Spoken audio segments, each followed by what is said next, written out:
I guess the point I was trying to make is that no matter what it is that you're going to undertake in space, on the moon, wherever it is, you have to you have to do simulations, and even no matter how much you sim it, as they call it, something goes wrong, inevitably. My favorite case of that is Charlie Duke, who, when he's on the moon, I mean, you can imagine, like, the pinnacle of your career, you've made it to the moon, you're on the moon, and his in-suit drink bag, which is kind of like a camelback that they could, have the little mouthpiece they would squeeze, and then they'd get Tang was in there. They had Tang in there, and Charlie Duke's in-suit drink bag was leaking. So his hair is completely covered in this orange sticky stuff. It's dripping down his face. And he's at one point, and they didn't know what to do. So at one point, he's bounding around the moon, and he sees there's these two craters in the distance, and they've all been trained to recognize the landscape. And he goes, "Yeah, these craters are named Wreck and Trap." I'm not sure why, but he says in the transcript, "Yep, I can see wreck and trap and orange juice." It's like covering. I mean, it's just, I don't know, the sublime and the ridiculous. Tang actually is not invented by NASA. Tang was a commercial supermarket product that NASA took and used and sort of popularized inadvertently. It's one of many of the products that NASA will just go and buy in the store. Another one that I was interested to learn was that the adult diapers inside the big puffy white suit where they go on spacewalks to, say, fix the solar panel or whatever, they're wearing those huge puffy white suits. They have to have an adult diaper in case they're stuck out there. Anyway, that brand, I was told by the Public Affairs Office at one point, not necessarily now, but at one point it was a brand called Rejoice. And that was such an optimistic name for an adult diaper. Okay. Now I want to talk a little bit about Mars and the challenges of what would be a 2.5 year trip. The psychological challenges, I think, are one of the most fascinating. There's lots of technical stuff that is very difficult to deal with, but I found the psychological things to be pretty interesting. There's a whole field called space psychology. There's people who only do the psychology and psychiatry of space travel. And one of the things they talk about is something called Earth out of view phenomenon, and that is, they talk about how on a Mars mission, for the very first time in history, human beings would be so far away that they can no longer see the home. It's just a speck. You can't, one of the things with even on a moon mission, the Earth is very much right out the window, that there's the home planet, the mother planet, it's sort of a source of fascination and comfort, and you go to Mars and you are so far out there, you can't see it. And there was this talk of how maybe once you can't see Earth, that maybe all the moral systems on Earth will fall away and you'll have chaos and people will murder each other. And I was in Star City outside Moscow visiting, and I was interviewing a cosmonaut who's done a fair amount of long-term space travel, Sergei Krikalev. And I said, "What do you think about this, Earth out of view phenomenon?" And I kind of described it to him. He said, "Yeah, I think that psychologists need to write papers." He was not of the opinion that would be one of the bigger hurdles.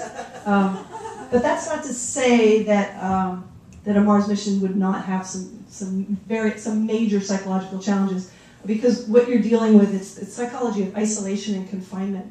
And this gets studied, submarine crews, people down in Antarctica, anywhere where you're stuck somewhere. I mean, Antarctica, you can go out for a walk, but you may, get caught in a whiteout and die. So people tend not to, you're really stuck there. And so it's a very frustrating environment. In this case of space, all the things that you would do to relieve stress, like take a long bubble bath, or go shopping, or go for a run, or have a drink. I mean, all of this stuff you can't do. You're very limited in how you can deal with your frustration.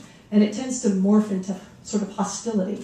And you can do three things with that hostility in space. You can take it out on your crew members, and that's highly ill-advised because you depend on these people for your survival, and plus it gets worse. If you get bitchy with somebody, they get bitchy back, and it escalates. So that tends not to happen. What tends to happen is something psychologists call displacement. And that's where you just take it out on somebody kind of on the outside of your environment. And for astronauts, that tends to be mission control often. It's not a very coveted job, mission control. And you read the mission transcripts, like for Gemini 7 is a good example. If you had Jim Lovell, you could see where this was happening. You could see where he was displacing. It would be, all of a sudden, it's mealtime, and you see in the transcript, Lovell says, memo to Dr. Chance, chicken a la king, serial number 4563, cannot even squeeze material through the neck of the tube for $300 a shot. I think you guys can do better, And then like a minute later, further memo to Dr. Chance, chicken a la king all over window at this time. Just see him displacing there on poor Dr. Chance, the nutritionist.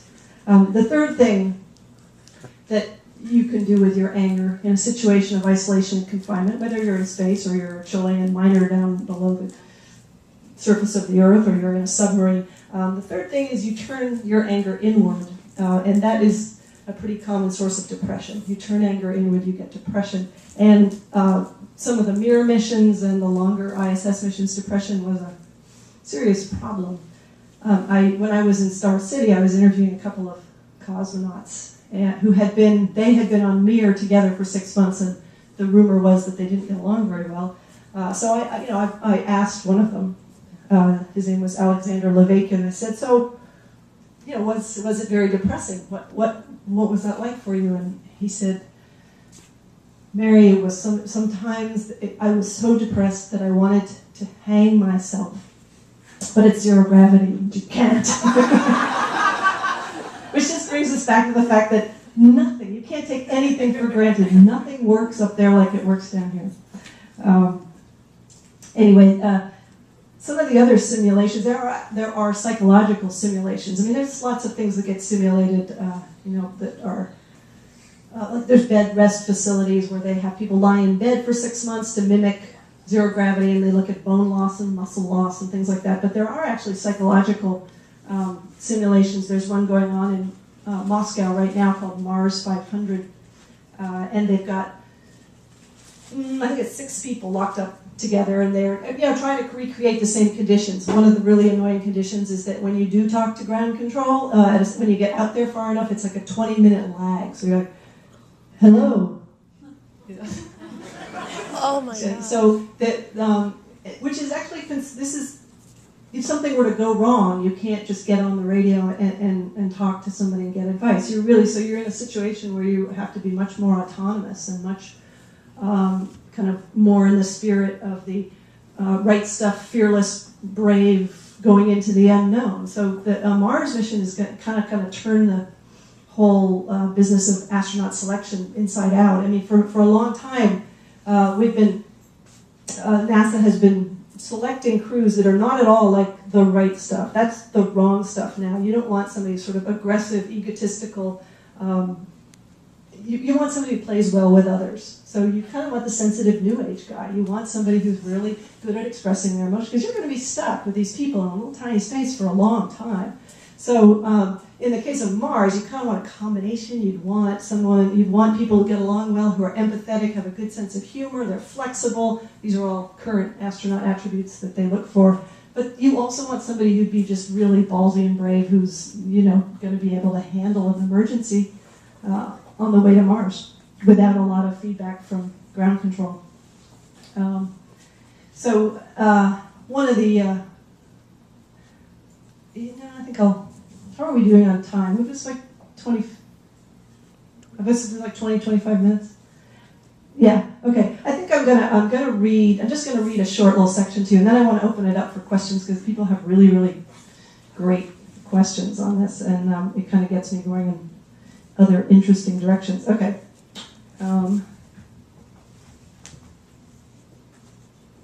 Okay, this is a short passage. It's been a fun passage. This is Apollo 16, and we've got Charlie Duke, and John Young, and they've been out on the moon collecting rocks, as was their thing to do, and now they're back in the lunar lander, and they're on the radio with mission control doing a debriefing.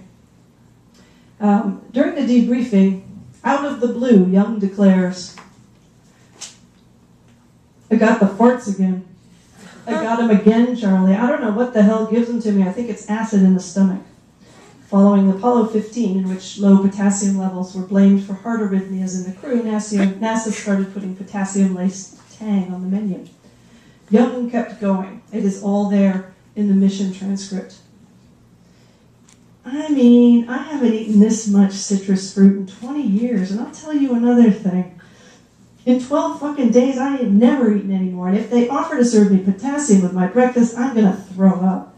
I like an occasional orange, I really do, but I'll be damned if I'm gonna be buried in oranges. Moments later, Mission Control comes on the line and provides Young with yet more fodder for indigestion. Orion, this is Houston. Yes, sir. Okay, you have a hot mic? Oh, how long have we had that? Well, that's been on during the whole debriefing. The day after Young's comments hit the press, the governor of Florida issued a statement in defense of his state's key crop, which Charlie Duke paraphrases in his memoir. It is not our orange juice that is causing the trouble, it's an artificial substitute that does not come from Florida. In fact, it was the potassium, not the orange juice, the, quote, coefficient of flatulence for orange juice, to use the terminology of USDA flatus researcher Edwin Murphy, a panelist at the 1964 Conference on Nutrition in Space and Related Waste Problems, is low. Murphy reported on research he had done using an experimental bean meal fed to volunteers who had been rigged by a rectal catheter to outgas into a measurement device. Murphy was interested in individual differences, not just in the overall volume of flatus, but in the differing percentages of constituent gases. Because owing to differences in intestinal bacteria, half the population produces no methane. This makes them attractive as astronauts. That's why we love you. Not because methane stinks, it is odorless, but because it's highly flammable. Murphy had a unique suggestion for the NASA astronaut selection people. He was suggesting that you could actually choose your astronauts by the type of intestinal flora, and that would be one of the recommended astronaut attributes. That's not what they did. They went with a more sensible solution, which was to blacklist certain foods. Up through Apollo, beans, cabbage, Brussels sprouts, and broccoli were blacklisted. Beans were reintroduced during the shuttle era. And there were those who welcomed their arrival, not just because they're tasty. The zero-gravity fart has been a popular orbital pursuit, particularly on all-male flights. One hears tell of astronauts using intestinal gas like rocket propellant to, quote, launch themselves across the middeck. As astronaut Roger Crouch put it, he had heard the claims and was dubious. Quote, the mass and velocity of the expelled gas, he told me in an email that has forevermore endeared him to me, is very small compared to the mass of the human body. Thus, it's unlikely that it could accelerate a 180-pound astronaut. Crouch pointed out that an exhaled breath does not propel the astronaut in any direction, and the lungs hold about 6 liters of air versus the fart, which, as we learned from Dr. Murphy, holds about 3 soda cans worth. Or the average person's anyway. Quote, this is Roger Crouch again, I do love him. My genes have blessed me with an extraordinary ability to expel the byproducts of digestion. So given that, I thought that it should be tested. In what I thought was a voluminous and rapidly expelled purge, I failed to move noticeably. So there you go. We'll stop there. Thank you.